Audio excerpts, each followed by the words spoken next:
Hi, this is Kerby Anderson. You know, each day we take on the tough issues and provide a biblical perspective to them. The topics we cover are wide-ranging: apologetics, theology, prophecy, creation and evolution, intelligent design, marriage, family, child-rearing, the millennial generation, trends in society, politics, economics, business, religious liberty, the Constitution, public policy, foreign policy, military policy, tensions in the Middle East, abortion, homosexuality, pornography, sexual ethics, media, technology, history, and America's godly heritage.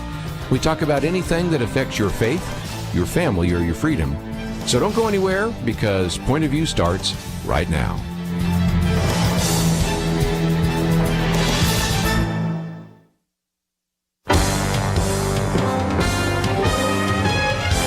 Across America, live. This is Point of View.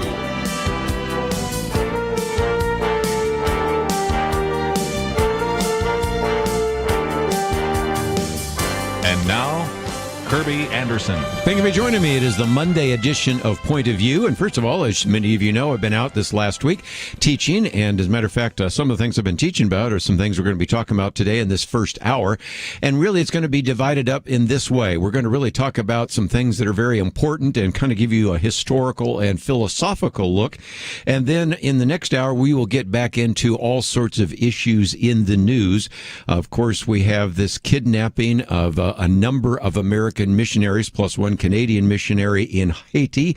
What does that mean, and what's some of the significance there? We have quite a bit of evidence, interestingly enough, as we look at this, of voter fraud because of a number of prosecutions. And this last week while I was out, collected quite a number of examples in various states where we broadcast of prosecutions taking place, which kind of ends the idea that voter fraud doesn't take place very often.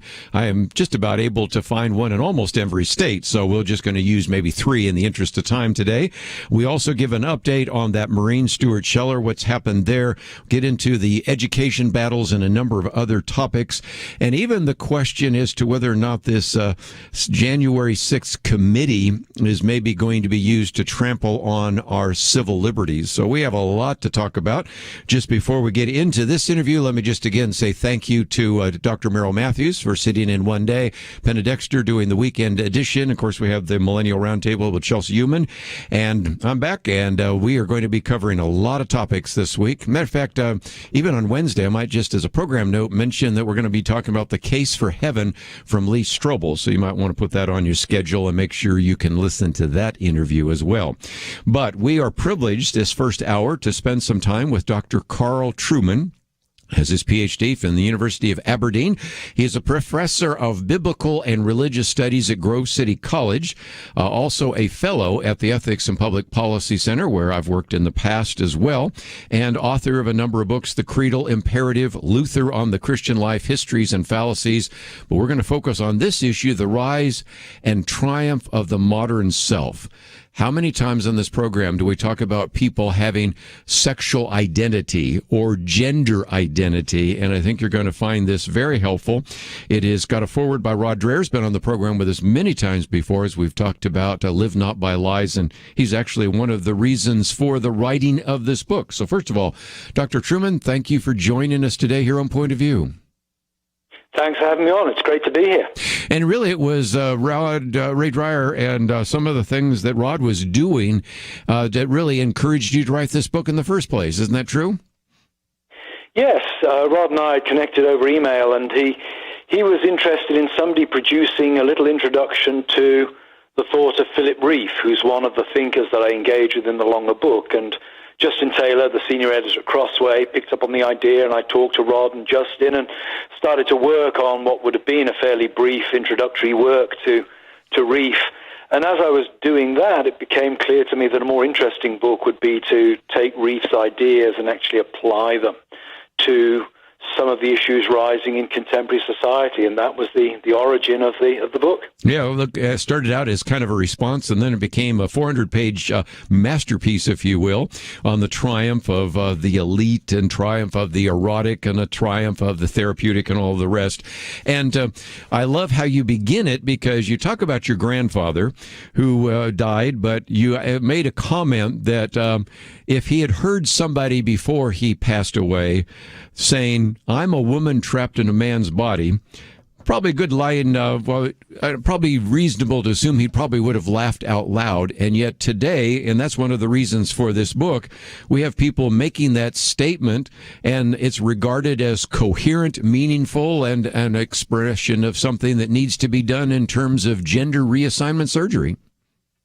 Yeah, I go further than that. I'd say it's regarded as something that's it's increasing social orthodoxy, to the point where if you deny the truth of that statement, you're likely to find yourself in serious trouble. But I use my grandfather really as a way of trying to underline just how fast this change has taken place. My grandfather died in 1994. Here we are, just less than 30 years later, in a very, very different universe. And so, again, this is a book, as you just mentioned a minute ago, published by our good friends at Crossway. A whole section on the architecture of the revolution. We're going to focus on that for a little bit. Some of the foundations of the revolution, the sexualization of the revolution, and the triumphs of the revolution.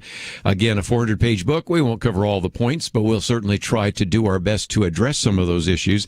And when you look at this whole idea of gender, we used to, if you look at some of the psychiatric literature, have a gender identity disorder. Now we just call it gender dysphoria.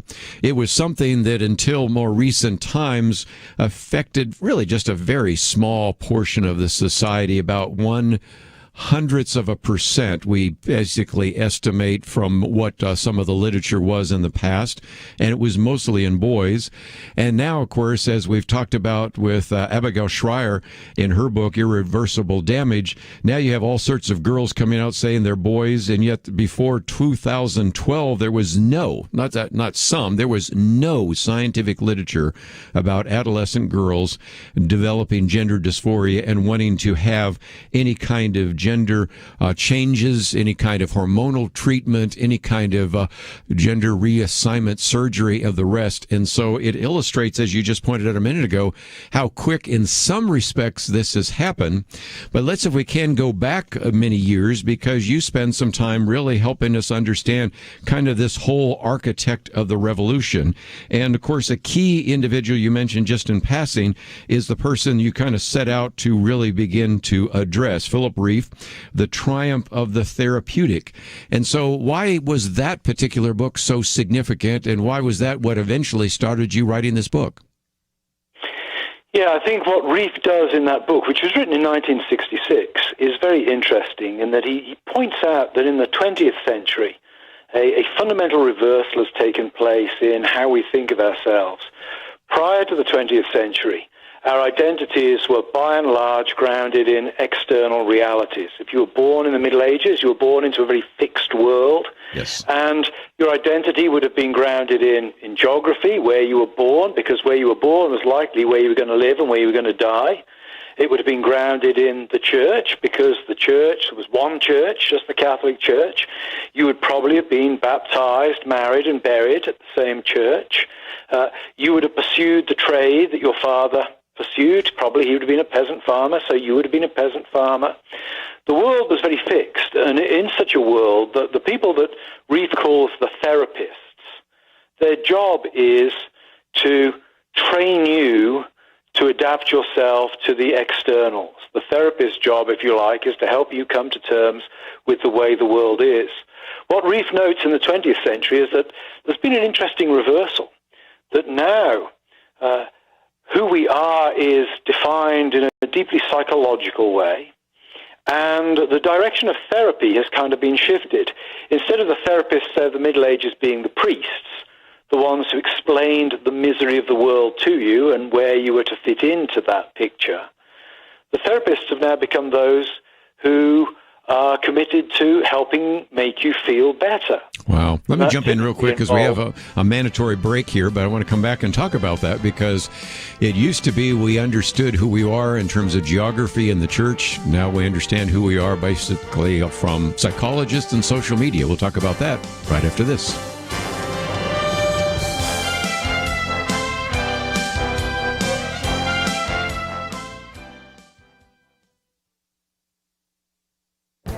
This is Viewpoints with Kerby Anderson.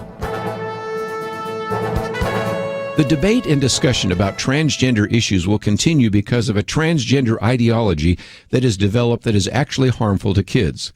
That is one of the conclusions of the book by Ryan Anderson with the creative title When Harry Became Sally, responding to the transgender moment. The transgender ideology promotes the opportunity for children to change their gender with surgery and drugs, and parents are told that puberty blockers and cross-sex hormones may be the only way to prevent their children from committing suicide. Ryan Anderson counters that the best studies of gender dysphoria have found that between 80 and 95% of children who express a discordant gender identity will come to identify with their bodily sex if natural development is allowed to proceed.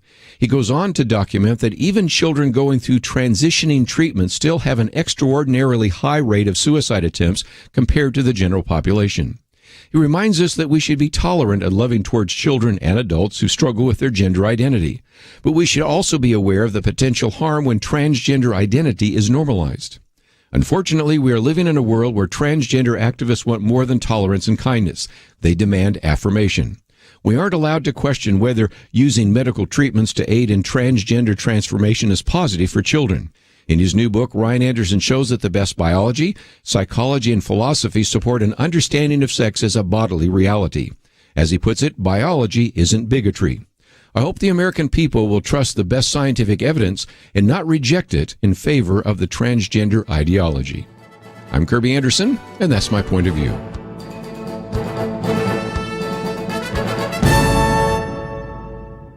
Go deeper on topics like you just heard by visiting pointofview.net. That's pointofview.net.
You're listening to Point of View, your listener-supported source for truth. Continue our conversation today with Dr. Carl Trueman as we talk about the rise and triumph of modern self. Talking about a book written back in the 1960s, The Triumph of the Therapeutic by Philip Reif. But let's see if we can come back to that because, again, the idea is that you got your sense of being in terms of the family, in terms of the church, in terms of the geography, in terms of your occupation.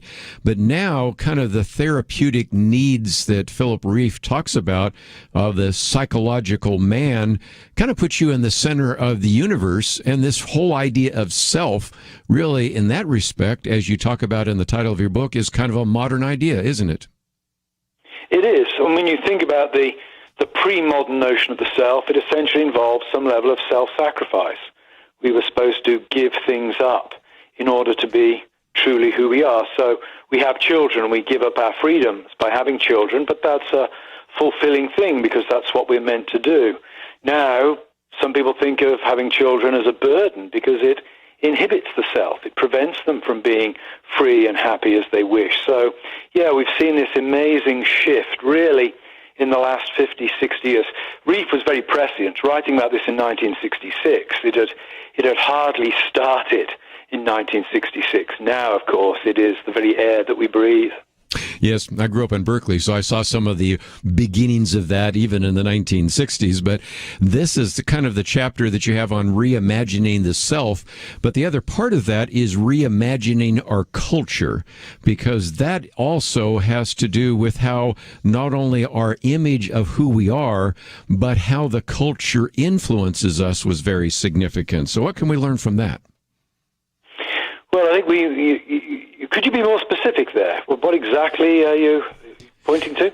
Well, I was just looking at the fact that you have a whole idea of the modern West as a third world culture. You talk about some of the things from Alistair McIntyre and those kinds of ideas, because that seems to me to be another key point that you're making, in that not only do we have a different view of ourselves, but the culture itself is having an influence, obviously. Yes, and this touches on how do we think about the world? We could put it in very simplistic, but I think not entirely untrue terms. Do we think of the world as having a structure and a meaning, or do we think of it as just stuff? Do we think of the world as having a significance beyond that of which it is made, or is it simply the stuff from which it is made? And again, in pre-modern societies, the assumption was the world had an order and a meaning to it. Right. And therefore we had to organize our social orders, the way we lived, our moral codes, in accordance with that. Now we tend to think, well, the world's just stuff. We can effectively create societies in whatever image we wish. We don't have to justify them or hold them to account by any standard other than that which happens to work for us. And so if you start with a biblical or Judeo-Christian worldview, you see the world as created. There are certain orders there as well. There are certain institutions, divinely ordained institutions. There are various laws. And so you obviously want the culture, the government, the family to actually deal with each one of those and to conform to those. But if you all of a sudden, and this is going to be a setup for what we're going to talk about in just a minute with Rousseau, say, no, I can actually assume that everything is more kind of an accident, and as a result, I can restructure the world, I can restructure who I am, I can change the definition of government, the definition of family, even the way we go about providing goods and services to individuals, and really even pursue kind of a utopian vision. Is that fair? Yes, I think so. We intuitively imagine the world now as, it's Play-Doh. And all we have to do is use the power of our wills, the power of our technology to make that Play-Doh be or do whatever we want it to do. And with transgenderism, that even applies to our own bodies. If I feel like a woman, but I have the body of a man, well, my body is just Play-Doh. Let me use technology to refashion that Play-Doh so that my outer body conforms with my inner feelings. Well, let's give a little bit of history, because I kind of alluded to the fact that Jean-Jacques Rousseau, oftentimes when we talk about him on this program, we're really talking about the social contract and his view about government.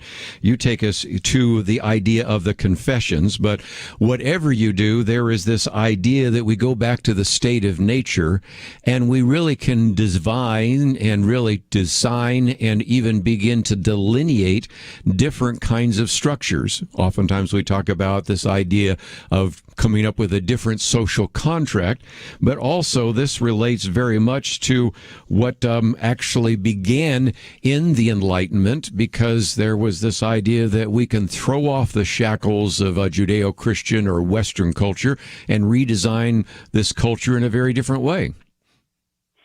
Yes, so in Rousseau's famous sort of catchphrase is, man is born free and everywhere is in chains. Yeah. And that takes you to the heart of his thinking, that really culture, civilization, the societies in which we find ourselves are liable to corrupt us.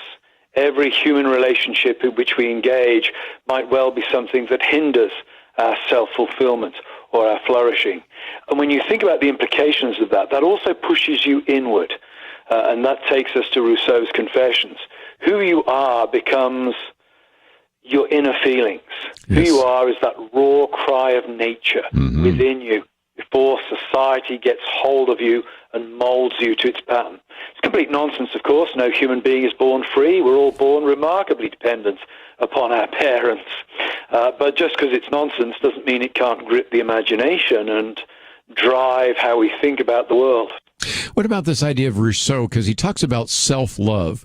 I speak on college campuses and sometimes even to youth groups, and there is so much of a phrase that says, well, you just have to start by loving yourself. And there is obviously a little bit of truth to that, but this idea of self-love seems to me today be re-emphasizing the idea of narcissism, making sure that I look good in social media, make sure that my Facebook page, my Twitter post, or my Snapchat, or whatever it might be, TikTok, actually just shows kind of the highlight reels. And this idea of self-love really runs from Rousseau all the way to our modern world, doesn't it? It does, and of course, Rousseau has quite a subtle understanding of self-love in that he actually sees many forms of self-love as being problematic because they drive us to perform. They drive us to conform to the expectations of the world around us. So I suspect if you showed Rousseau TikTok or YouTube, he'd say, that's a problem. Here you have people striving to conform themselves to social conventions and thereby rendering themselves inauthentic. And so, again, we can learn a little bit from him as well. But I think also you have a whole section about what you call the unacknowledged legislators, Wordsworth and Shelley and Blake. I may skip some of that today simply because it turns out we have an interview on Thursday that's going to probably get into some of that with another author who actually says some of the same things you do. And if anything, now maybe set up for what I would like to talk about after the break, and that is the reality of Marx and Darwin and Nietzsche and others. In some respects, you can say that Darwin sort of told us where we came from, Marx telling us where we're going, and some of those ideas from a Christian point of view that were answered before in terms of doctrine and the Bible and church teaching actually are supplanted. So we'll come back and talk about what you call the emergence of plastic people and get into a little bit more of that. Then we'll talk about Sigmund Freud and this idea of the sexualization of society. Of course, we've talked in the past about Herbert Marcuse and some others. So we're going to get into a couple of other conversations that we've had, but it's all part of this book, The Rise and Triumph of the Modern Self. Dr. Carl Trueman with us. And as we go to a break, let me just mention that, first of all, we have a link to the book. No doubt you could probably find it in your local bookstore, but since it's been out about a year, I think it might be harder to find, so we've made it easy for you to get it in hardcover and Kindle. And it is really sort of backing away from some of the day-to-day conversations we've had about the, if you will, same-sex marriage decision that came back from the Supreme Court in Obergefell, the issue of transgenderism and the idea of gender reassignment surgery and treatments, as well as some of the other issues of human sexuality that have surfaced. And this is all part of this book, The Rise and Triumph of the Modern Self. By the way, as we go to a break, this wasn't intended, but it just so happens that my commentary today also talks about the transgender ideology.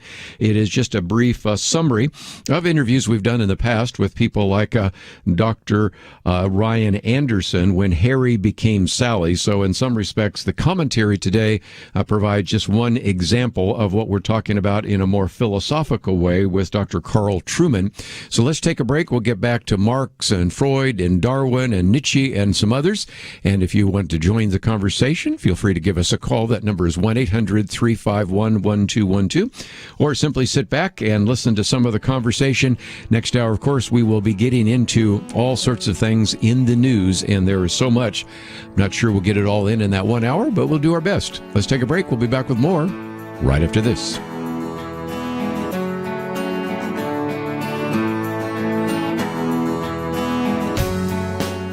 We live in a digital generation. Point of View is reaching this often overly plugged-in generation with truth. You can keep up with us 24 hours a day using your phone, your tablet, your laptop, or your desktop. Search for the Point of View Radio Talk Show on Facebook, where you can keep up with today's issues, learn about current and upcoming guests by liking us on Facebook. Also, follow us on Twitter. Our handle is @PointOfViewRTS. That stands for Point of View Radio Talk Show. Learn, interact, make a difference with Point of View using new media. And here's one way you can make a big difference. Help us increase our reach. by spreading the word among your friends. Share a Facebook post. Tag us in a tweet. With enough joining us to plant seeds, we'll see a tremendous harvest. Come on, it only takes a minute. Search for Point of View Radio Talk Show on Facebook, at Point of View RTS on Twitter, and subscribe to the Point of View Radio Talk Show channel on YouTube. Learn, interact, share. The Point of View Radio Talk Show. Point of View will continue after this.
You are listening to Point of View. The opinions expressed on Point of View do not necessarily reflect the views of the management or staff of this station. And now, here again, is Kerby Anderson. Once again, continue our conversation with Dr. Carl Trueman, the author of this new book, The Rise and Triumph of the Modern Self. Came out last year, but still, you might be able to find it in your local bookstore, but we have information about it on our website, pointofview.net, so that you can get it in hardback or in Kindle. And really kind of central to this book is kind of the gradual emergence and even eventually the dominance of what Philip Reif calls the psychological man. And as I mentioned just a minute ago, Dr. Trueman, there are some key individuals, primarily in the 19th century, although we certainly will get into the 20th century with the New Left and some of that, but people like Nietzsche and Marx and Freud and Darwin. Real briefly, could we kind of take each one? The first, of course, is Friedrich Nietzsche, who, of course, wrote The Gay Science and a number of other things, but how is he, in some respects, responsible for some of the things we see in terms of this modern view of self? Well, what Nietzsche does basically is deny that there is such a thing as human nature. Now, by doing that, he's not saying that there isn't something that binds human beings together. You know, we can only reproduce with other people in our species, if you like. What he denies is that human nature has any moral or transcendent significance. Just because you're born a man or a woman, you're actually free, you're an intentional being, you can essentially create yourself within the confines of biological constraints. But the idea that you have to conform to some kind of pattern set out by the Ten Commandments, for example, that's nonsense. These are human inventions, that every human being is essentially sovereign over their own destiny and identity. Human nature becomes an entirely plastic concept, malleable concept in Nietzsche's account of things. And again, you referred to that as the emergence of plastic people, so you can understand that. Okay, so if there isn't any real human nature, then that takes us to Karl Marx, because then human nature is in kind of a state of flux, and because of that, we can kind of redesign the culture, we can redesign the economic base, we can actually create the new man, right? Yeah, well, Marx is a little different to Nietzsche in that Marx is, he does believe that there's such a thing as human nature in terms of we make things. That's what it is to be human. To be human is to make things. But how we make them changes over time, and how we relate to those things changes over time, which means that our human nature changes over time. So for Marx, the question is, you can gerrymander human nature by gerrymandering the economic system, which is where you get his revolutionary politics from, of course. And so again, I'll just keep the train moving down the road, because we've talked about Nietzsche and Marx, now Darwin. Now this is a little bit different again, because first of all, both these individuals were familiar with Charles Darwin and the origin of species and all of the rest. But now you have something a little bit differently, because in a sense, Darwin's sort of providing, if you will, a goal, but not a goal. It's what you call Darwin and the end of teleology. Can you explain that? Because again, this idea that history had an end actually is beginning to be challenged as well with this idea of evolution and the origin of species. Yeah, well, when you think of the Christian doctrine of creation, humanity is the capstone of creation. Humanity is the target in the account of creation, that creating human beings last. That's God's purpose, and human beings too have a purpose. They're to till the soil. And in the words of the Westminster Shorter Catechism, they're to glorify God and enjoy Him forever.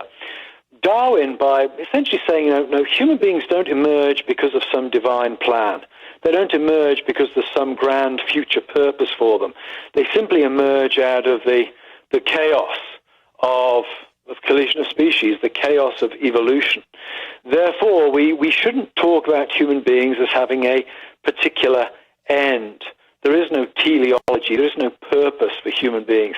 And that does scientifically, in a way, what Nietzsche does philosophically. Right. It essentially says there's no such thing as a shape to human nature. Human nature has no particular purpose other than the replication of the species. And that, again, frees us up, if you like, to be whatever we want to be. So Darwin, He's a little different to Nietzsche, and he expresses himself using a scientific idiom, but essentially comes down at the same place in the end. There is no end purpose to human nature, and that untethers us from being accountable to anything outside of ourselves. Very good. Again, gives a scientific basis for some of those ideas. One other name, and of course this gets us into the next part of your chapter, and that is Sigmund Freud, because that gets us into the issue of sexuality. Some of our listeners might say, well, this is very interesting, but you were talking about gender identity, sexual identity, but this gets us into the idea of civilization and sex. This gets us into the idea of sexualization of children, something that's an ongoing debate right now in a lot of these school boards around the country. Yeah, Freud is a critical figure because in his a little book he wrote in the early 20th century, 3 essays on sexuality, what he does in that book is essentially calibrates human life from the cradle to the grave in terms of sexual desire. That he says you can really develop a taxonomy of what it means to be human by looking at the direction and the nature of our sexual desires. 2 things of great significance flow from that. 1, he sexualizes children. And 2, he makes sex something that we are, not something that we do. Today, people routinely refer to themselves as lesbian, gay, bi, even straight. And when we do that, we're identifying who we are by our sexual desires. That's an innovation in human civilization. That would not have happened 500 years ago. Really, Freud is the man who makes that plausible. So Freud's great contribution is that he turns sex, if you like, from something that we do into something that we are. It does remind me something of a conversation I had, and this goes back a couple of years ago. Somebody called in and said, well, I'm a homosexual. I said, you're a lot more than that, aren't you? Well, yes, but I'm a homosexual. And I said, no, just think about this. I wouldn't, and most people, I think, would not define themselves in terms of their sexual desire. And that's exactly what you just did. And when we started having this conversation, it was like a light bulb went on. It's like, yeah, there's a whole lot more to me. You know, I'm an artist. I'm a musician. I'm this age.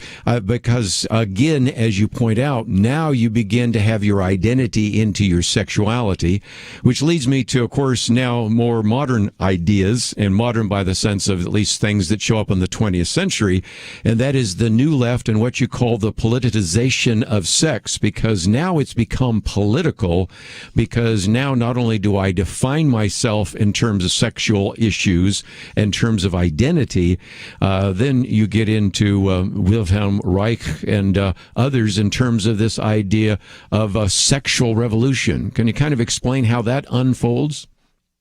Yeah, I mean, I think in some ways it's relatively straightforward. We don't need to get into the weeds of the theoretical underpinnings of this, but it makes a kind of sense that once sex is identity, sex must inevitably become political, because rules about sexual behavior cease to be rules merely about behavior, and they become rules about the kind of person, the identity that society will allow you to have. So rules say that ban homosexual activity aren't just banning an activity. They're saying to somebody who identifies themselves by their homosexual desires, you're not a legitimate person. We're not going to recognize you as a legitimate person. So once you make that Freudian move, it's only a matter of time before sex becomes very, very political. Because if sex is identity, then rules about sex are rules about who you are and are not allowed to be. And so if we can, just before we take a break, maybe just mention, and when after we come back from the break, talk about the Frankfurt School and Marcuse, Herbert Marcuse, and some of that, because these are ideas then that begin to be even more politicized and are things that begin to develop in terms of first maybe feminism, then the so-called homosexual or the gay agenda. Now more recently we deal with transgenderism and all the rest. And then we'll leave some time for some of your reflections on this idea of sexualization of the revolution, what you call the triumph of the erotic and triumph of the therapeutic. And it's all part of this book, The Rise and Triumph of the Modern Self. Today, we see individuals oftentimes identify themselves in terms of the, quote, sexual orientation instead of who they are as a real person. A lot of these ideas go back to some of these key figures. And, of course, we have moved fairly quickly through some of these very significant phases. But if you begin to understand a little bit about Rousseau and then certainly look at Nietzsche and Marx and Darwin and Freud, you kind of see where we end up here today in the 21st century. But we'll talk a little bit more about some of the final aspects of that played themselves out in the 60s, the 70s and 80s and 90s and now into the 21st century. It's all part of this book by Dr. Carl Trueman, The Rise and Triumph of the Modern Self. We'll take a short break, and when we come back, we'll continue our conversation with him. And you can find more about this book and other resources on our website at pointofview.net. We'll be right back.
Now, back to Point of View, your listener-supported source for truth. Dr. Carl Trueman with us today as we finish off our conversation with him today on the rise and triumph of the modern self.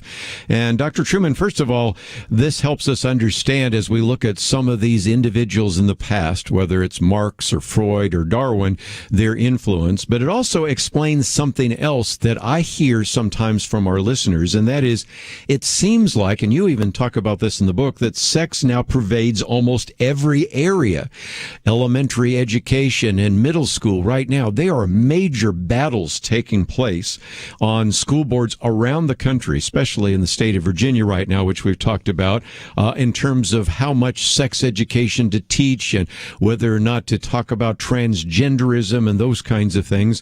But then you also talk about some of the things that are being discussed in Congress and then even the Supreme Court. And you have one whole chapter which is very reminiscent listen to some of the things we talk about on Friday, because we usually have one of our lawyers from First Liberty, in which you talk about everything from Planned Parenthood versus Casey Lawrence v. Texas, of course, Obergefell, which I mentioned just a minute ago, and some of these others. And so in some respects, your book explains why there is such a preoccupation with self, why people now identify oftentimes in terms of their sexuality, and why just about every aspect of society is now pervaded with this idea of sexuality. Yes, I mean, I think one of the things we need to grasp as Christians is that all of these issues that you've listed there, same-sex marriage, abortion, and now the transgender issue, they all track back to this understanding of the self as an autonomous, self-creating phenomenon. So I think that's one thing that's important for Christians to grasp. Secondly, I think the sexual aspect, if we're honest with ourselves, our sexual desires are very powerful. Freud was not mad to identify sexual desire as a very powerful part of the experience that most of us have of life. So human beings tilt in a sexual direction, and dare I say that, fallen human beings tilt strongly in that direction. And so the revolution of the self is also a highly sexualized one, I believe, because we tilt in that direction, and that's an attractive way to go for us. But I think the thing that Christians, more than anything else, need to get hold of is that the dramatic changes that are taking place around us, from abortion to transgenderism, they are long-standing, and they all track back to one thing, and that is how we understand what it means to be a human being in the here and now. Let's, if we can, maybe focus on one of your chapters, The Triumph of the T. Now, what do we mean by that? Well, it used to be LGBT, or sometimes just LGB. I can remember a time, having grown up in Berkeley, having a homosexual uncle and all the rest, that it was, lesbian, gay. That was it. Maybe even bisexual wasn't even there. But once the T got added, that is interesting, because, first of all, you then have individuals that are very prominent feminists criticizing transgender, and they're then being shouted down by those individuals. You have some that are gay or lesbian saying, wait a minute, I've been a lesbian all my life, and now for a man to say he can now she be a lesbian, there's been all sorts of kind of even intramural kind of discussions. But as you point out, oftentimes the T gets to win out. Explain that if you might. Yeah, it's interesting in that the T is an odd member of the alliance when you think about it, for a couple of reasons. One, the L, the G, and the B all assume the importance of biological sex. They all assume that male bodies are male bodies and female bodies are female bodies. Secondly, the T is not preoccupied with sexual desire in the way that the L, the G, and the B are. Gender dysmorphia, struggling with one's body, that's not necessarily or obviously a matter of sexual desire. It's more akin, I think, to, say, bulimia, the bulimia craze of the 1980s, where really you have people who are dissatisfied with their bodies. So the T is an interesting component. I think where it's strong there are a couple of fronts. One, it's an alliance whereby the enemy of my enemy is my friend, and the enemy has been traditional, what they call heteronormative male society. And as heteronormative male society has got weaker and weaker, as, if you like, put it this way, as heterosexual men have lost the cultural war, the alliance is now starting to break apart, because when the enemy of my enemy is my friend, the alliance is only as strong as the enemy. Once the enemy becomes weak, the alliance itself starts to crumble. So I think there's that aspect to it. Secondly, it's able to capitalize, the T is able to capitalize on the deep commitment within our society to privileging victimhood. If you can claim to be a victim or to be marginalized, then you automatically have the moral high ground. And there's a sense in which nobody has ever been more marginalized within that alliance than the T, than the transgender. And so they're able to capitalize very much on victimhood, the virtue of victimhood at this point. But it is a strange alliance. The T is an anomaly. And I think what we will see in the next 5 to 10 years is the collapse of that alliance, precisely because of the serious points of disagreement between the L, the G, and the B, and the T and the Q. I think you're quite accurate in that prediction. But just before we let you go, got a few minutes, and I thought we may come back to the fact that the forwards by Rod Dreher and his book, Live Not by Lies, reminds us that we're going to have not only a lot of discernment, which is a key word that we use a lot around here at Point of View, but also courage.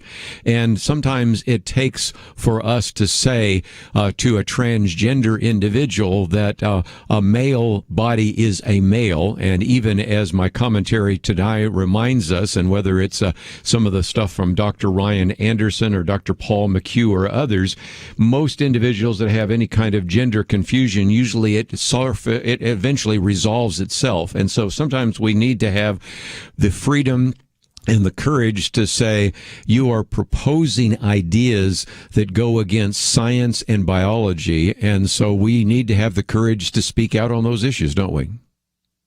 I think we do, and this is where I'm worried, because it seems to me that what I would call the officer class within the church, the highest profile people in the church, those who head up the Christian institutions and Christian denominations, are thus far proving remarkably coy on speaking out on some of these issues, or becoming more coy about doing so. And I'm worried that our leaders will not be as strong as they will need to be in order for the flock to be properly protected. And again, I'm broadcasting today in the state of Texas, and the Texas legislature just passed legislation, which I assume the governor is going to sign, that would prevent transgender individuals for playing in a sport that is not their biological sex. And the criticism that comes and the response to that criticism will maybe show us whether or not we want to speak truth, because we should live not by lies, but we should live by truth. And so, Dr. Carl Trueman, just an outstanding book, a great interview with you today. Thank you for writing it, and I know you're very busy, so thank you for giving us an hour today here on Point of View. It's been a pleasure. Thanks for having me on. Well, again, I commend to you the book. There are a couple of kind of masterpiece books lately that I've come across our desk, and one of those is this, The Rise and Triumph of the Modern Self. And I might just mention that we also have Victor Davis Hanson next Monday, in which we'll talk about his kind of masterpiece on what is happening in our culture. And so from time to time, I like to just disengage a little bit from the urgent to talk about the important. Not that sometimes the urgent isn't important, but you know what I mean. Sometimes we talk so much about the news, we don't look at some of the philosophical trends. And if you permitted me today to maybe educate you a little bit about Rousseau, Marx, Freud, and Darwin, and you can see how they are still ruling from the grave, you can understand why these ideas are things we talk about here on Point of View. We come back, though, we're going to get into the news. We have some prosecutions of voter fraud that maybe you will hear about nowhere else except on Point of View. We'll talk about what has happened to some of these missionaries that have been kidnapped, and many more issues we'll talk about right here on Point of View. We'll be right back. Having civil conversations about important issues seems to be harder and harder. Various media outlets tell people what they should believe, why they should be outraged, and getting people to actually think, well, it can be difficult. Whether it's the gospel, tax issues, social policy, or just about anything else, you need to have solid information and clear thinking to address the hard issues. You need God's truth applied. And that's what you get in less than 2 minutes with Point of View's Viewpoints Commentary, a daily resource to help you be informed and think through the things we need to be talking about. It is free and will arrive in your inbox each day when you visit pointofview.net/signup. Sometimes we know we should say something, but we're silent because we're not quite sure what to say. Viewpoints Commentary can help you break the silence and change the narrative. It can make you a more equipped agent for truth. Get your free subscription to the Viewpoints Commentary at pointofview.net/signup. pointofview.net/signup. Point of View will continue after this.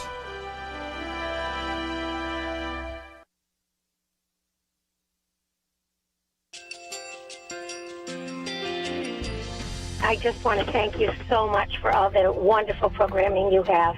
You're just absolutely fantastic. I recently started listening to Point of View, and I really found it interesting because of the different subjects you cover. Thank you for that. I really appreciate everything that you do in keeping us informed. Thank you, Kerby, for everything that you have been doing. I appreciate all the work that you're doing, advocating for the Word of God. Thank you so much.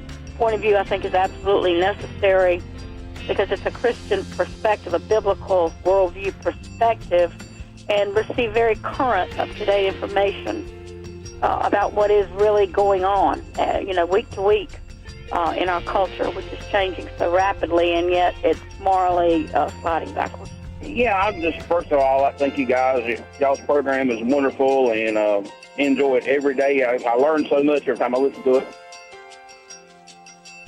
Point of View Radio Talk Show.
Hi, this is Kerby Anderson. You know, each day we take on the tough issues and provide a biblical perspective to them. The topics we cover are wide-ranging: apologetics, theology, prophecy, creation and evolution, intelligent design, marriage, family, child-rearing, the millennial generation, trends in society, politics, economics, business, religious liberty, the Constitution, public policy, foreign policy, military policy, tensions in the Middle East, abortion, homosexuality, pornography, sexual ethics, media, technology, history, and America's godly heritage. We talk about anything that affects your faith, your family, or your freedom. So don't go anywhere, because Point of View continues right now.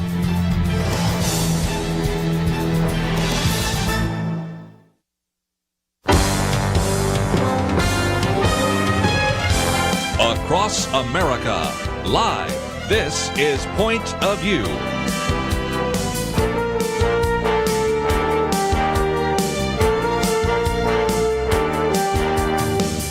And now, Kerby Anderson. So we're going to get back into some of the issues in the news, but let me first of all, before we do so, take a call that relates to our conversation last hour. And if you just happen to be joining us, we were talking with Dr. Carl Trueman about his book, The Rise and Triumph of the Modern Self. Might also mention that my commentary today is about transgender ideology, so the two actually come together in a very significant way. But I also wanted to take one of these calls, and of course we will open up the phones for calls on some of the topics we're going to be addressing as well.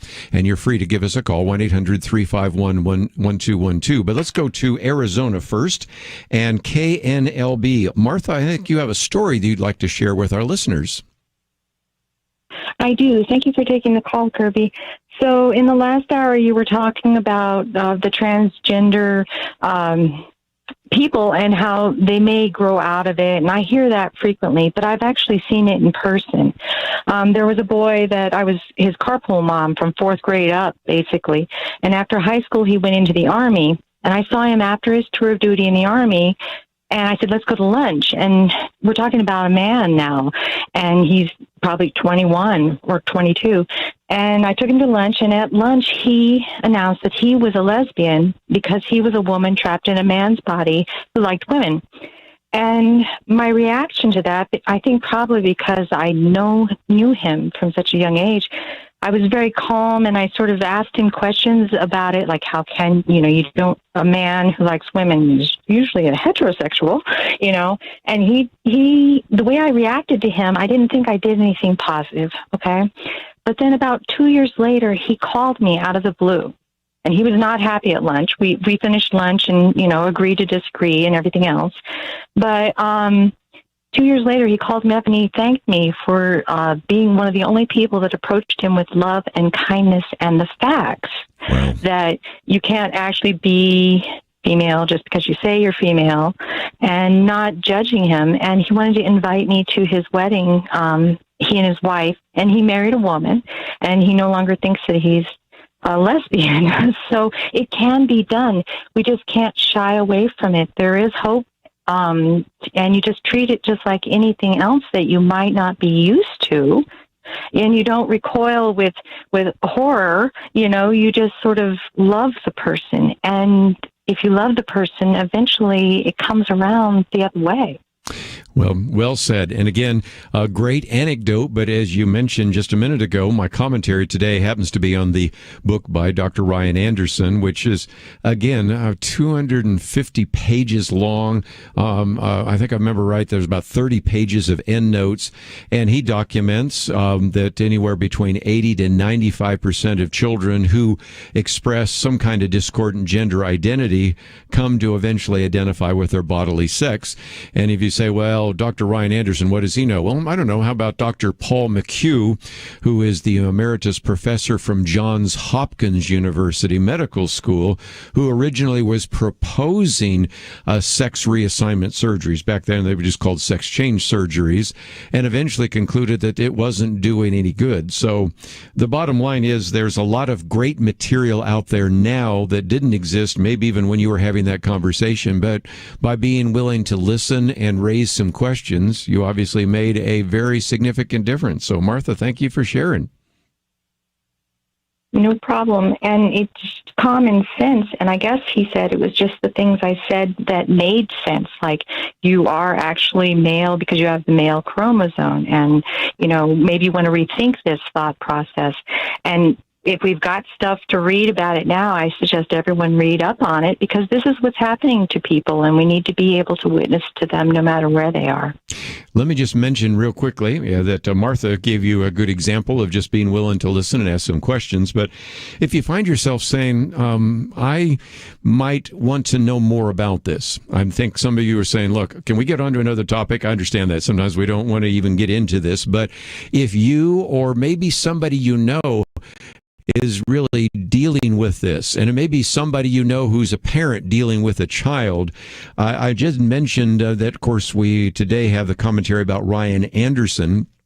Also, we did an interview not only with him, but with Abigail Schreier on what's called irreversible damage, the transgender craze seducing our daughters. I'll talk more about that in just a minute. We also did an interview a while back with Andrew T. Walker, God and the Transgender Debate, in which there was really an attempt to try to think about some of that biblically. And so you might say, well, I might want to get one of those books, but I'm probably never going to read one of those books, but I might want to listen to an interview. Well, all three of those books I mentioned, we did interviews on at Point of View. And, of course, the argument being made right now by Abigail Schreier goes the other direction, in which you have a number of girls who, interestingly enough, now say they should be a boy. And what I point out and what she points out there is that before 2012, there was really no scientific literature on girls 11 to 21 having developed gender dysphoria at all, when you did have what used to be called gender identity disorder. Now it's called gender dysphoria. Almost always it was boys or men, and it was only like 0.01% anyway. And this real research was done actually by somebody who wouldn't agree with most of what we comment here on Point of View.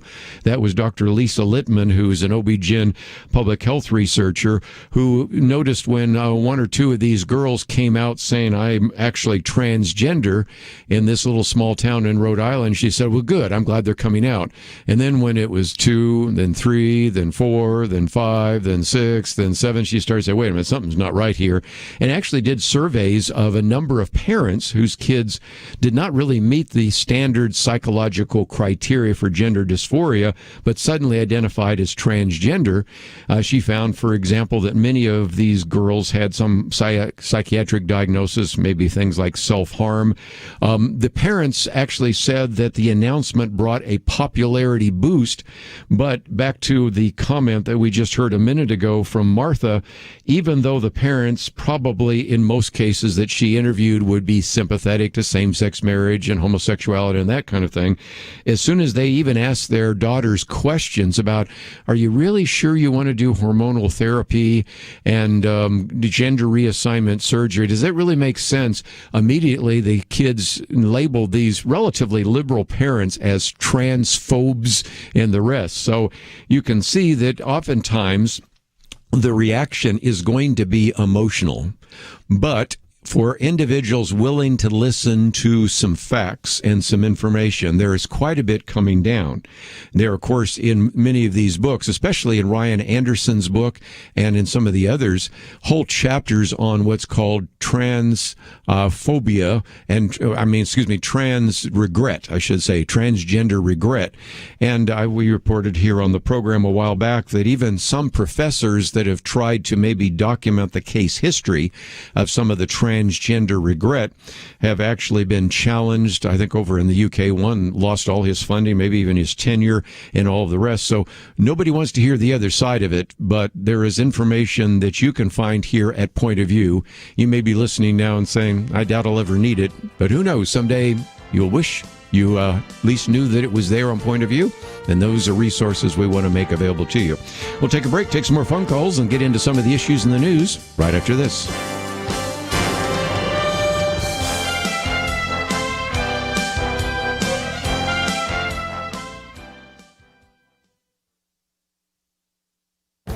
This is Viewpoints with Kerby Anderson. debate and discussion about transgender issues will continue because of a transgender ideology that is developed that is actually harmful to kids. That is one of the conclusions of the book by Ryan Anderson with the creative title When Harry Became Sally, responding to the transgender moment.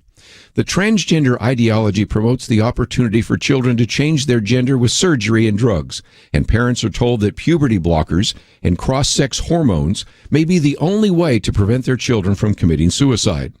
Ryan Anderson counters that the best studies of gender dysphoria have found that between 80 and 95% of children who express a discordant gender identity will come to identify with their bodily sex if natural development is allowed to proceed. He goes on to document that even children going through transitioning treatment still have an extraordinarily high rate of suicide attempts compared to the general population. He reminds us that we should be tolerant and loving towards children and adults who struggle with their gender identity. But we should also be aware of the potential harm when transgender identity is normalized. Unfortunately, we are living in a world where transgender activists want more than tolerance and kindness. They demand affirmation. We aren't allowed to question whether using medical treatments to aid in transgender transformation is positive for children.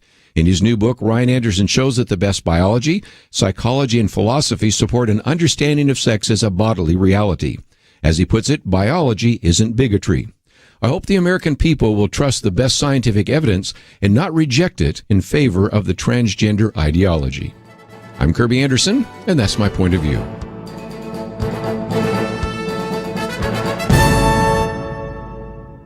Go deeper on topics like you just heard by visiting pointofview.net. That's pointofview.net.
You're listening to Point of View, your listener-supported source for truth. Back once again, we'll take some more phone calls, but let me just mention we will get to the fact that the former chairman of the Joint Chiefs of Staff, Colin Powell, died, and it's caused some people to say, well, what about these vaccines? Because he was vaccinated but died of complications of COVID-19. We'll talk about that.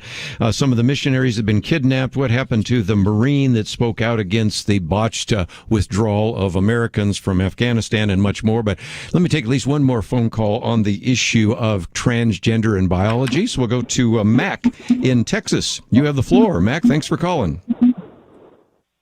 Hey, man, can you hear me? I certainly can. Hey, I was listening to the show today. It sounds great. I really enjoyed what you guys were talking about with Nietzsche and Marx and Darwin. I thought it was very, very informative. And I just wanted to add that there, scientifically speaking, I do believe there's only 6 sexes, and 3 of them are like male, female, and then hermaphrodite, where extremely rare, where people are actually born with both sexes. And then the other 3 are just really bad genetic mutations, where a lot of times, like, the baby won't live, or there's just horrible bone defects, and oftentimes if you're ever born with any of the other 3 matches, you have a very short life expectancy and not a very high quality of life. Sure. Let me jump in real quickly because I think you've raised a very good question. And some people, and I get this all the time, I was just speaking to college-age kids last week, and some of them said, what about these ones that are born somewhat like hermaphrodites? The technical term that is used in some of the books we're mentioning are called intersex. And both the book by Ryan Anderson has a chapter on intersex, and Andrew Walker does as well. Now, first of all, if I can just pull something from my book, Christian Ethics in Plain Language, unusual cases do not make the rule, or bad cases do not make the rule. And that is, we recognize that because we live in a fallen world, children are sometimes born where we have a little difficulty from at least a phenotypic level, or what they look like, determining whether they're male or female. The good news is we have genetic tests to know whether or not you're XX or XY, XX female, XY male, and then sometimes they have some with trisomies, an extra chromosome. I'm not going to go down this. We didn't want to turn this into a biology class. But again, we recognize that because of this, we have some children that are born without a full brain or without a brain at all, anencephaly. We recognize that some are born with heart defects. And so we recognize that in this fallen world that we live in, there are going to be some things that are going to maybe challenge the traditional views that we have because of just the difficulty of mutations. But again, you don't want to make your general rule from the exceptions. But I do, for those of you that maybe have that legitimate question, I wanted you to know that there are some books and some interviews we've done on Point of View where we actually have taken that on. So, Mac, I appreciate you bringing that up. But I'm going to move on to a couple of other issues that certainly are front and center. And that is, you may have heard of the kidnapping of 17 missionaries. Actually, I think 16 are Americans and one is Canadian. They're part of the Christian Aid Ministries there in Haiti. This was actually started by the Amish and Mennonites, and this is a missionary group that has really been doing so much good in Haiti because of the disasters that have unfolded. But again, their violence that is sweeping through the country, through the assassinations, have now actually picked up these missionaries. So first of all, as a prayer target, can I ask all of you to pray for those missionaries? I have this post from Twitter from Ruth Graham, but I'm sure if you go out on the website, you can find all sorts of material. New York Times has a very good story about that. Associated Press does, as all of you would imagine are out there. And so this is of real concern because this is not something that normally happens in Haiti. And I've got individuals that I've taught with in the past when I've been a guest teacher or a visiting lecturer at Dallas Seminary. There's some professors there that have actually had very significant outreaches to Haiti. And this is a country with tremendous needs. And of course, it's been in the news because of almost 20,000 Haitians that were under that bridge there in Del Rio, Texas. So did want to talk about that briefly, but we'll probably postpone discussing that maybe till tomorrow because we'll know a little bit more information. Maybe tomorrow we'll be talking about their release. Let's pray that indeed. Let me take on one of the issues, and that is normally we just like to acknowledge some very notable people that have died, and certainly one of those individuals would be Colin Powell, an individual that was a perfect example of an individual that almost is a Horatio Alger story of rising through the ranks and eventually becomes not only the general but the chairman of the Joint Chiefs of Staff under the George W. Bush administration. Now, of course, there will always be the argument that he led us into the war in Iraq against Saddam Hussein, arguing for the fact that there were weapons of mass destruction. Lots of times people used to say Bush lied and people died, or some I've heard say Powell lied and people died. But nevertheless, Colin Powell was suffering from a type of blood cancer. But that being said, it's interesting the number of people that have rushed to the microphones today to simply say that even though he was vaccinated and was indeed supposedly protected from COVID, he once again contracted COVID-19 and died from complications of it. So it's a reminder that we have around here. There have been individuals that have literally sat across from me that have been vaccinated who then later died of COVID-19, even though they were vaccinated of it. And so the statistics that the CDC is trying to put out very quickly are that unvaccinated people are 11 times more likely to die than those who've been vaccinated. And of course, many of those individuals are what are called immunocompromised, and certainly Colin Powell was that. But I just thought I would mention that because it's a good illustration, if nothing else, of the fact that these kinds of stories, because they don't necessarily fit the media narrative, then are going to be countered very quickly. I'm just willing to tell you the story, and that's whatever it happens, whatever the facts are, that's where it comes down. And if that advances a narrative, great. If it contradicts it, well, that's something to look into as well. But just before we take a break, one of the things we talked about 2 weeks ago, since I was gone last week, I wanted to do a few things to bring you up to date. And after the break, I'm going to bring you an update on the number of prosecutions, and I'm just going to limit it to 3 because I don't want to wear you out there. Other things to talk about, but the number of prosecutions in terms of voter fraud. And these, by the way, in case you wonder what we're going to talk about, we've got one in Pennsylvania, we've got one in Michigan, we've got one in Georgia. Of course, I mentioned one the other day in Texas, and maybe I'll get you a couple others here. I think 3 is probably enough, but we'll get to a couple of these stories very quickly so that you can realize that even though that's not going to be covered by the mainstream press, we will certainly cover it here on Point of View. Is it enough to overturn the presidential election? No. Is it enough to have maybe affected some of the down-ballot elections? Maybe. So that's where we will take that investigation for just a minute. But the one I wanted to bring to you real quickly is, you might remember that we had this conversation about the Marine Stuart Scheller. Now, as we look at the botched, I think it's fair to say now, botched withdrawal of Americans from Afghanistan, and the fact that there are still quite a number over there, and I'll give you some more facts and figures about that in just a minute. He was fined eventually $5,000 for his criticism of the military leadership. So far, of all the people in the military, the only person that has been punished is one that wasn't involved at all in the botched withdrawal. The only one that has been prosecuted in any significant sense was the one that criticized that, so he was fined $5,000. But Dinesh D'Souza reminded us that his GoFundMe campaign raised $2 million. So as he said, right at the moment here, he's at a net of $1,995,000. And of course, he's already said he would probably give all or most of it away. But if he has some that will help him with some legal fees, I have no problem with him taking those. But Dinesh D'Souza said something else, which I thought was very striking. When you see an individual that speaks out and then gets that kind of revenue from a GoFundMe program, that might become an inspiration for dissidents to actually speak out in other areas. And so there is something to be said about the fact that right now, with some of the corruption that seems to be taking place in certain venues around the government, it probably would be really helpful if we had some more whistleblowers. And if those whistleblowers thought that they would actually be able to financially benefit, or at least be able to pay for their legal bills, they might come forward.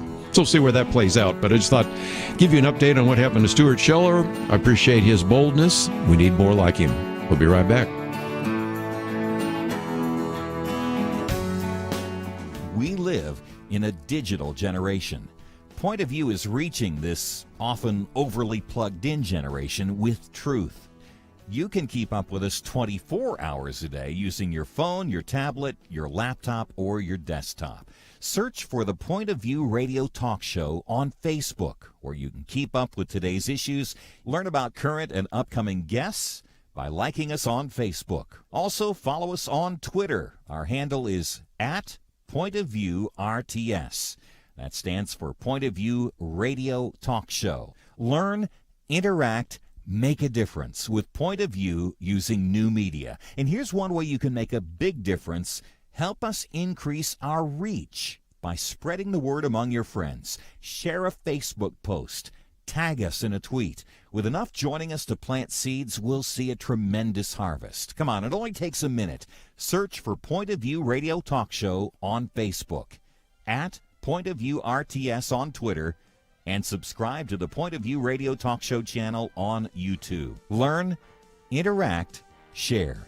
The Point of View Radio Talk Show. Point of View will continue after this.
You are listening to Point of View.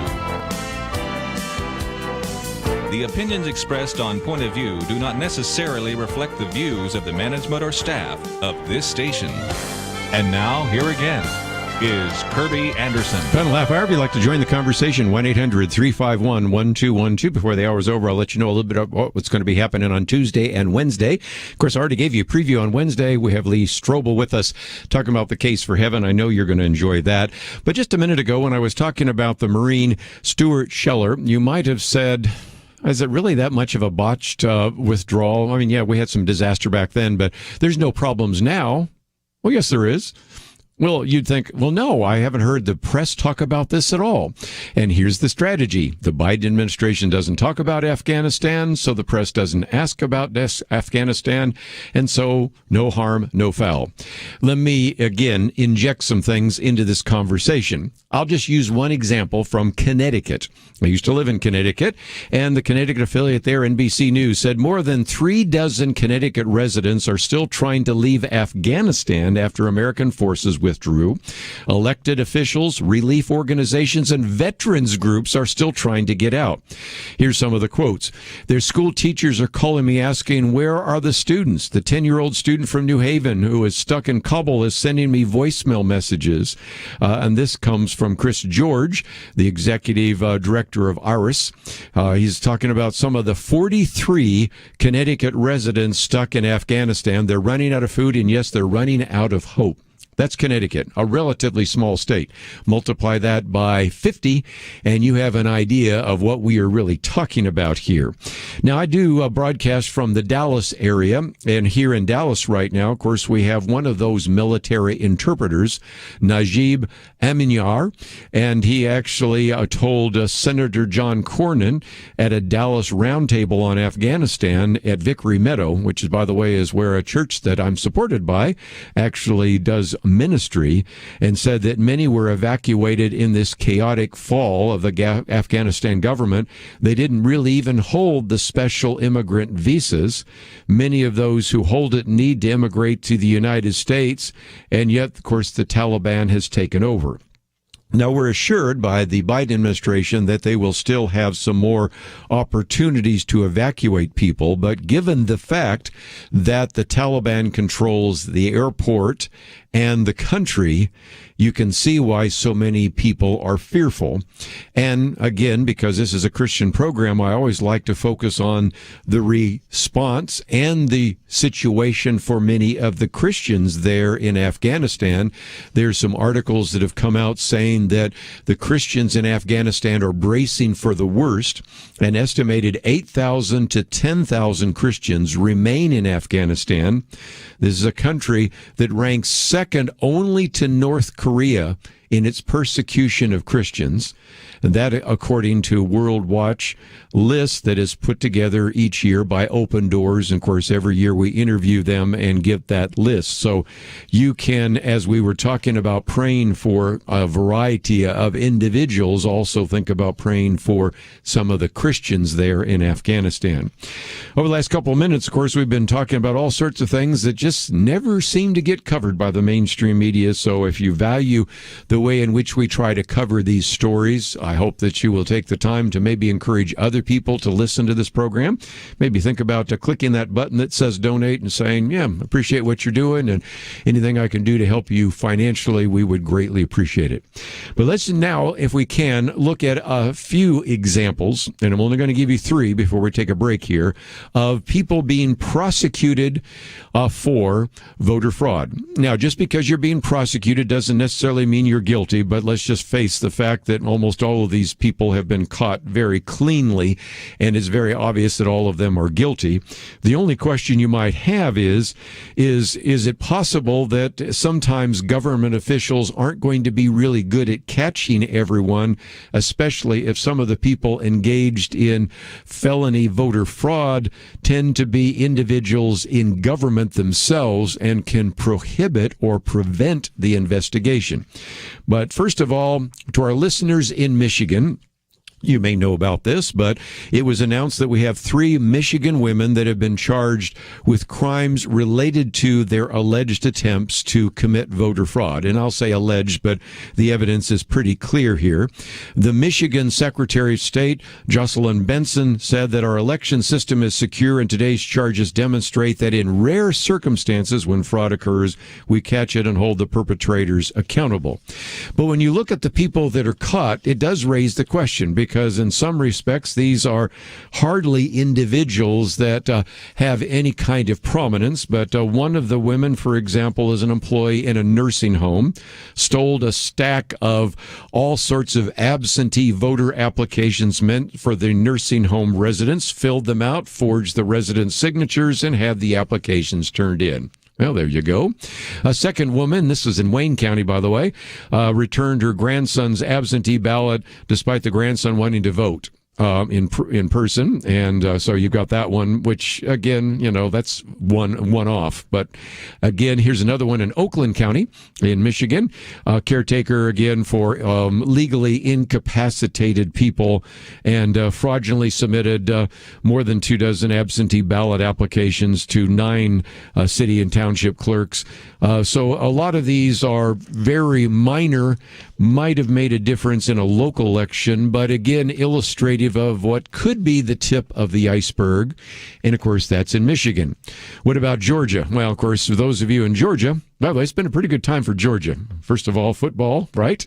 Atlanta Braves. Well, anyway, let's go back to this. We've got 2 workers in Fulton County, Georgia, just lost their jobs to accusations of shredding hundreds of voter registration applications, as well as the fact that the Secretary of State, Brad Raffensperger, has said after 20 years of documented failure in Fulton County elections, Georgians are tired of waiting to see what the next embarrassing revelation will be. Of course, the Fulton County Commissioner, Rob Pitts, said that they intend to clean things up. But again, that's just one more story out of, in this case, Georgia.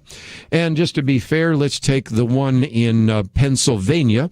We broadcast there. Now, the original story actually has to do with Philadelphia, although Point of View used to be heard in Philadelphia proper.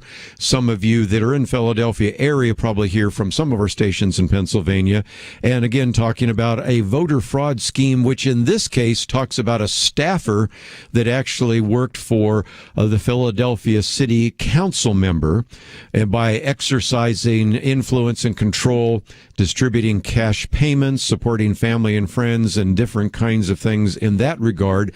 And you might say, okay, well, we've always had some questions about Philadelphia, but here is, I think, the very interesting statement that was made at the end. While the alleged crimes, this article reminds us, occurred in the city of Philadelphia, the effects could potentially have been felt nationwide, because the prosecutors in this case said the fraud occurred at every level of government, from municipal to state to federal. And so some of these issues, once again, show the issue. Now, again, when you have these stories come out, everybody always has to make this statement.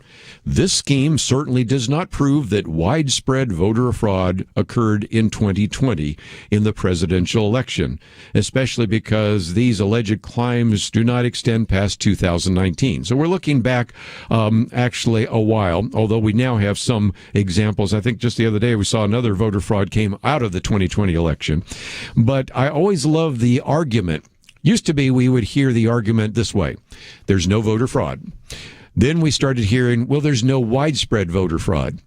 If you're familiar with the term straw man, that's what that one is. Because, okay, I think maybe once or twice the former President Donald Trump talked about widespread voter fraud, but most of the people I've talked to that were concerned about voter fraud did not believe in widespread voter fraud. We do have a couple of allegations in the state of Texas, but nobody really thinks that one was handled improperly.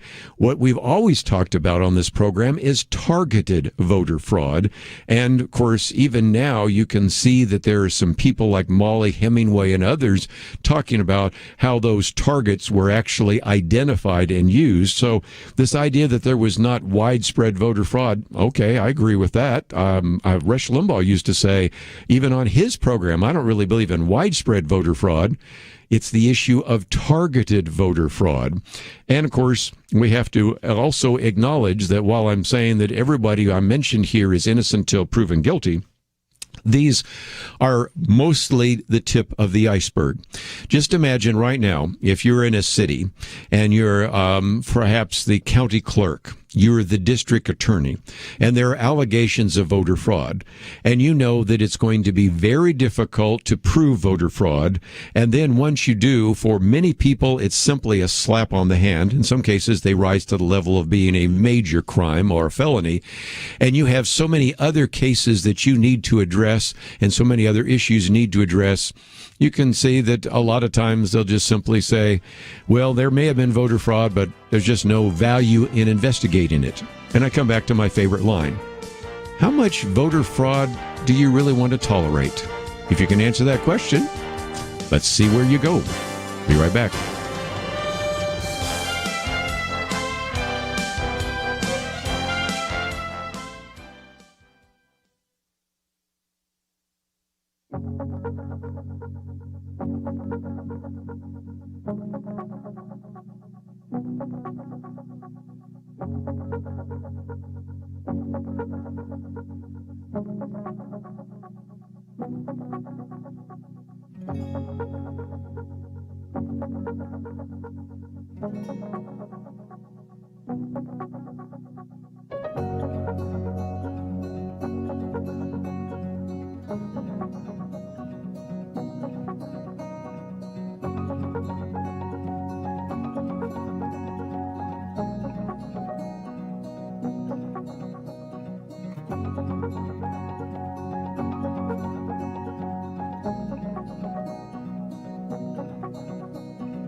Now, back to Point of View, your listener-supported source for truth. Back for a few more minutes. Let me just kind of give you an overview of what's going to happen over the next couple of days. Richard Stearns will be with us tomorrow, President Emeritus of World Vision. Talk a little bit about leadership. Then we're going to have in studio Dr. Kathy Cook. We'll be talking about education, and I certainly want to get some of her comments about what we'll be talking about in just a minute in terms of how important parents are or are not in terms of your children's education.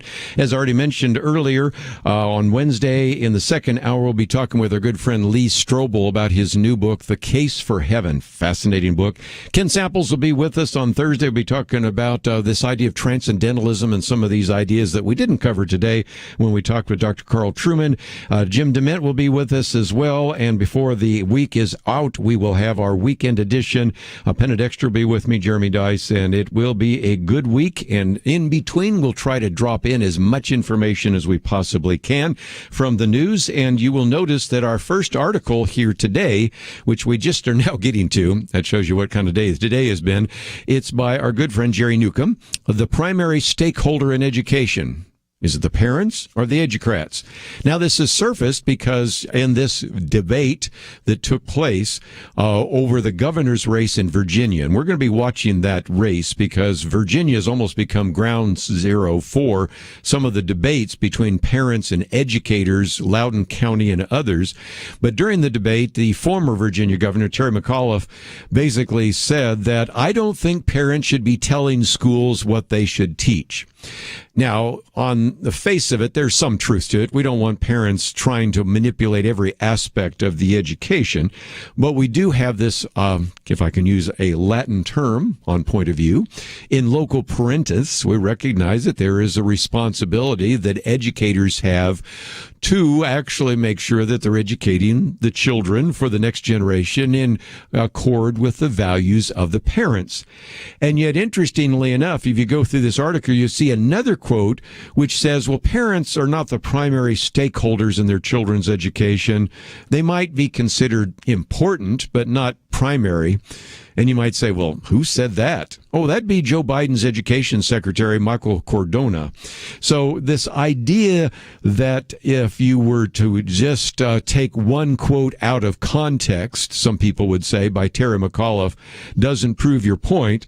This one now takes you through some of the other statements being made by, of course, the Attorney General Merrick Garland, by the National School Board Association.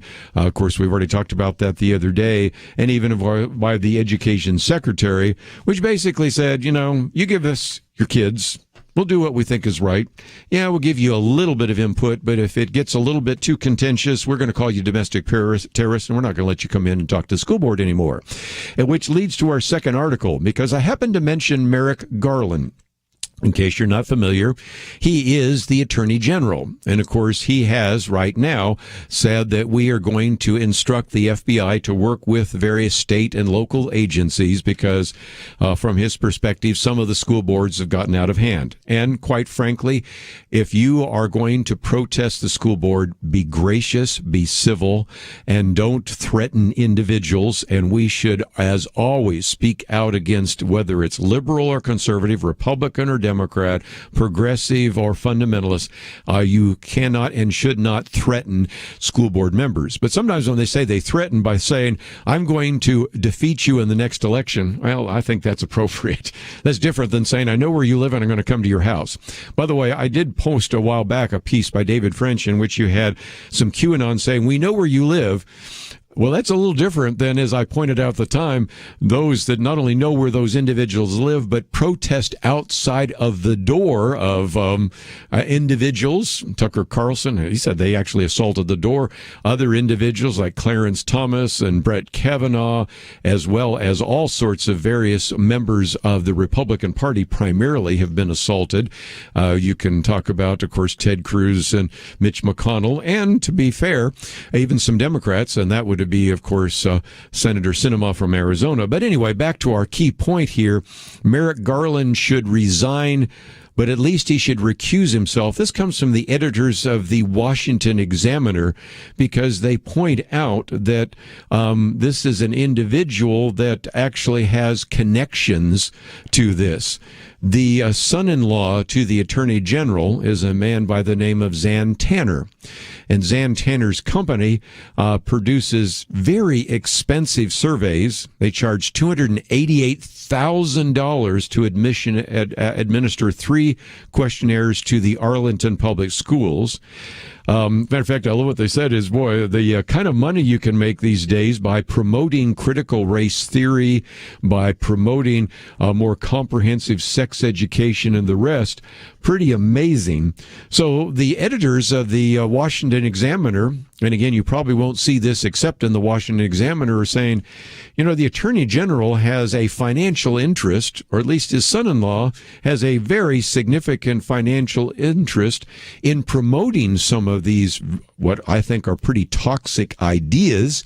And now, if you were to challenge any of those, the Attorney General wants to sic the FBI on you. So that's why they make the rather dramatic statement about either resigning or at the very least recusing himself from making any statements whatsoever about what has happened in the school boards. And again, turn it around. Just take one of the other attorney generals that actually served under Donald Trump and that they benefit in one way or another over something happening in the schools which is being investigated. Do you think the press would make a big deal about it? And of course they would. But this, again, 3 cheers to the Washington Examiner for addressing the issue, because I don't think you're going to see that editorial in the New York Times or the Washington Post. A couple other pieces real quickly I want to let you know that exist. Very good piece that comes by Glenn Greenwald. We quote him so often here. Hardly a Christian, hardly even really a conservative, but he's pointing out that right now Congress is using these investigations for the January 6th committee on the so-called insurrection to really trample on our particular civil rights, and reminds us that that's exactly what happened after 9/11. And to his credit, and we talked about this on the program, we were concerned that all sorts of things were being implemented because of the 9/11 attack and the Patriot Act and all the rest, which turned out to be a really bad idea. And back then, we warned you about that.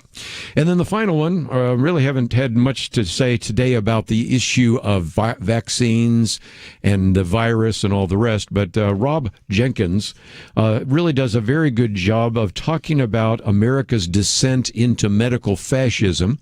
He's a professor in Georgia at a university there, but he points out some of the examples in which now you can't even begin to express a different viewpoint on the vaccines. Of course, you also are not allowed to express, as we talked about in the first hour, a different viewpoint on even things like transgenderism.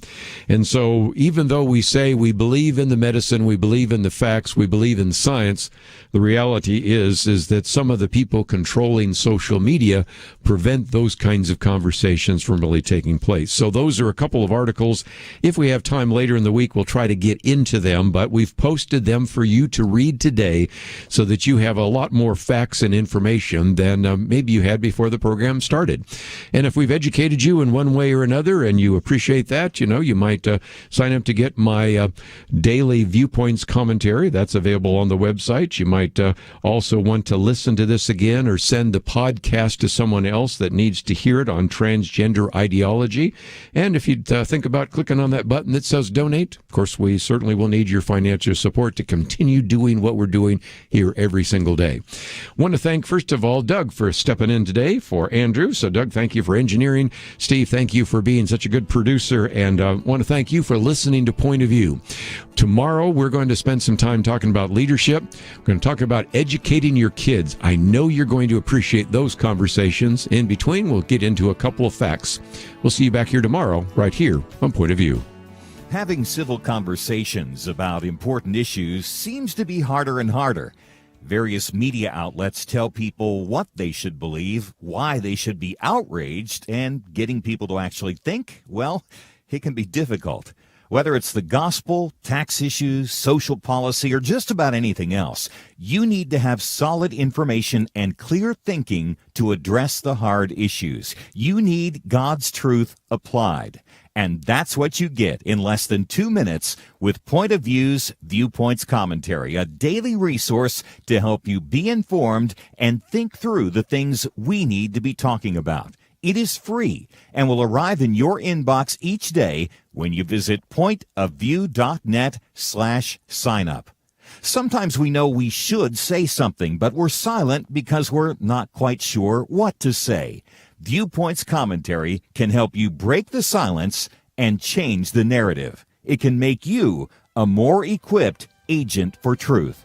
Get your free subscription to the Viewpoints commentary at pointofview.net/signup. pointofview.net/signup. Point of View is produced by Point of View Ministries.